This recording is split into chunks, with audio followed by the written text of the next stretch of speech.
Kumustahin natin mga kabombo ang bahagi ng New Zealand sapagkat nakapagtalaho doon ng may kalakasang pagyanig kung saan nag-issue pa ang mga eksperto dito sa Pilipinas ng alerto kaugnay doon sa posibleng tsunami, ngunit wala naman hong naitalang gayon. Alamin natin ang update na kalap ng Star FM Iloilo.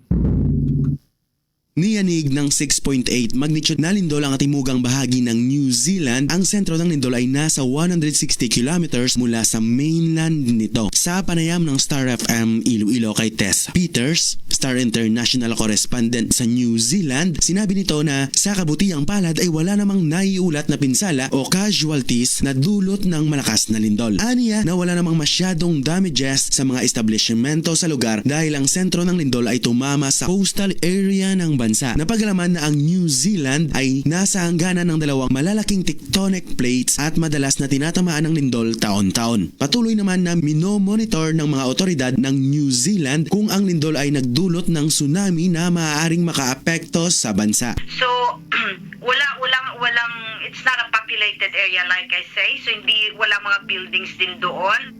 Pero because of the extent of the 6.8 ang lakas so syempre maapektuhan yung malapit-lapit na area na may siguro naman mga bahay at saka mga building.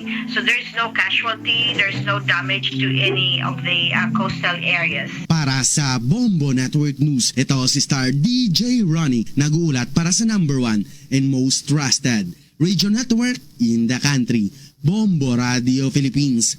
Basta Radio, Bombo!